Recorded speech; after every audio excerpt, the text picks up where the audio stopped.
Siyempre, nag-shutdown po yung buong mundo, di ba? So, nasa loob lang tayo ng bahay. Na-bored lang po ako doon. So, kasi wala akong ginagawa sa araw-araw, di ba? Darating yung gabi, matutulog kayo naman, umaga. So, nakikita ko kasi yung mga nagla-live selling noong time na yun. Yun yung start ng mga live sellers eh. Tapos sabi ko, subukan ko kaya para may kausap lang ako. Noong time na yun, nagbenta ako ng mga bags ko kasi I have my old bags. Yun ang nakikita ko kasi pwede kong ibenta, wala namang iba. Tapos nung nagbenta ako, sabi ko, wow, may kausap ako. May bumili. Yung mga viewers ko nun, 1, 2, 3 lang.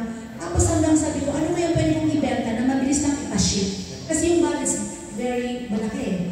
Tapos nakita ko, sabi ko, jewelry. Bumibili lang ako ng 1 piece na gold sa mga online seller din. So, bibili ako 2, 3 piraso, ibibenta ko rin. Tapos may bumibili. Tapos, yun na yun, dire-diretso.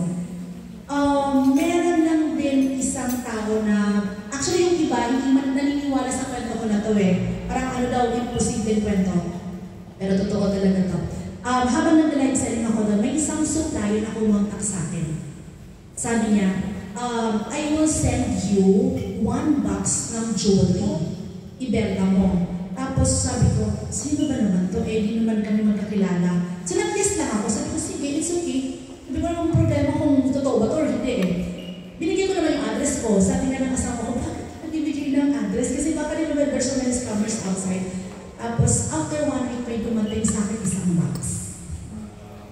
Tapos nung binuksan ko siya, siguro yung halaga nung time na yun worth 5 million pesos. Kasi kaya po ako, wala nang po akong pera. Sa ganitong business, we need money eh.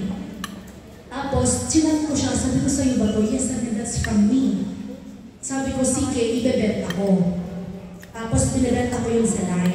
May bumibili pa isa-isa. Tapos, after ilang days, sabi niya, papadalhan pa kita ng another. Sabi ko, no. Huwag kang magpapadala sa akin because eto ka kung unang pinadala mo, give me 2 weeks. Babayaran ko siya. Pag nabayaran ko siya, saka ka magpadala. So after 2 weeks, sabi ko, antayin mo mag-chat ako sa'yo. So nag-chat ako sa kanya, sold out, I will pay you. Tapos saka siya nagpadala ulit. So parang doon siya nag-umpisa. Itong company namin is just because of trust. Yes. Like, paano niyo po nabenta sa curious? Live selling lang. Paisa-isa lang din. Yes. Paisa-isa lang. Kasi nung time na actually pinala sa akin yung sabi ko, paano ko ito ibebenta? Una, hindi naman ako alahera. Ang layo ng profession ko dun sa ganitong business, siguro kasi from my previous company for 15 years, ako po yung member ng sales department. So, from sales ako, nahubog ako dun eh. Talagang in-enhance ako ng company ko kasi ang mga Japanese, pag nagtrabaho sila talagang ibang klase. So, from there, yun lang kasi naisip ko siguro na edge ko kung bakit ko nagawa. So, yun na, nalagaan siya. Ano po ba yung mga pag-iingat mo ngayon?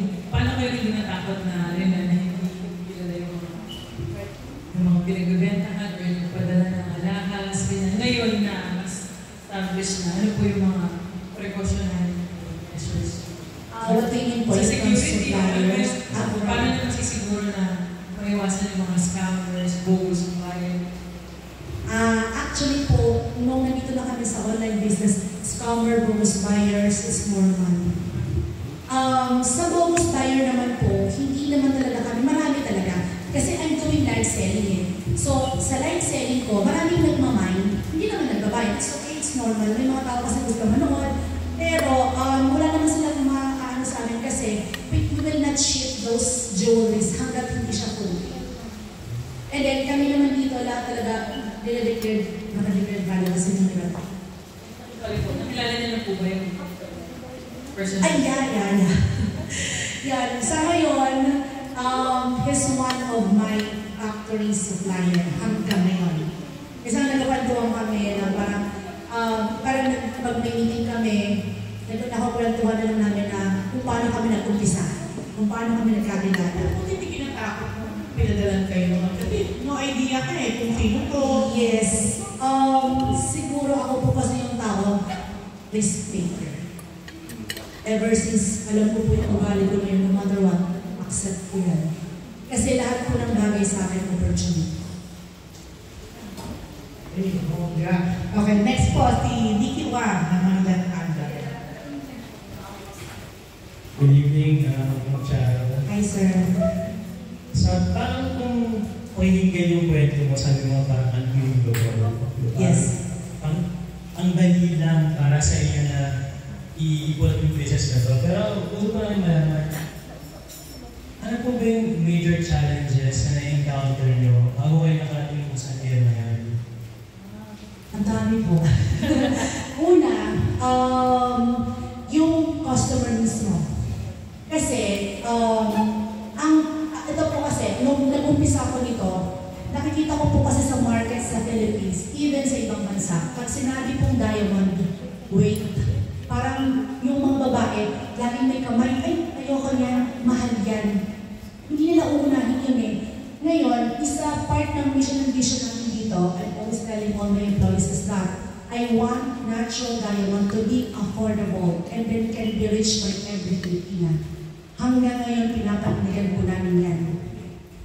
So that's why from there, talagang nag-create po kami ng marketing strategy sales on how to produce the natural diamond na super mababang presyo that no one can beat our price.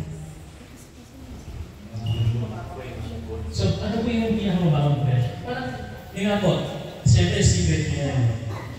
Hindi na namin Actually, hindi po secret yung presyo, they know it. Hindi, iba, paano yun po napapagawang mababa yung presyo sa inyo kung makinukuha yung That's a secret ingredient. secret ko. Pero nakakatuwa po na parang ginagawa yung accessible yung inyong produkto sa mas maraming buyers. Apart from this shop po, dito sa building na to, do you plan to expand at magkaroon po ng other branches, perhaps siguro sa north ng Metro Manila or sa south? Kaya po kayo planning ganun? Yes, sir. Kitang-kita mo, sir, yung yung plan ko. Actually, I mentioned na po that before during my live selling kasi there's so many customers na naghihirapan. Kung sa Metro Manila po, di ba, nasa gitna kami. Hindi lang actually gitna, medyo pasulok pa kami. Patatsulok, doon kami sa Tatsulok. So may north area, may south area. So yung mga customers po namin from south, from north, talagang niladayo kami dito. So eventually siguro po, by 2000 by next year, sana makapag-put up kami part muna ng south and then another north. And then siguro yan, magagawa namin sana buong Pilipinas. Siguro po bigyan niyo kami ng idea, ano po yung pinakamurang binibenta ng malos dito na diamond, na natural? Yes. Sa ngayon, sir, di ba, sa ngayon po ang gold, that's 18 karat. Ang presyo ngayon per gram, actually, I think it's 7,000, 8,000 pesos na ba? Sa ngayon, I don't know. Sa amin, we still have the 4,990. That's in 18 karat gold, and it's natural diamond with certificate, free shipping, Philippines. Kaya pala yung sabi mo kanina, konti pa yung nakakalatas. Yes, kasi gabi na po yan. Wala na talaga konti. Yan ang po ata yung pinaka-konti namin. Wala katawa po na ang inyong business ay very much blooming. And we hope na mas makaya pa kayong matulungan din Salamat po. sa inyong negosyo. Thank you po. Thank you po.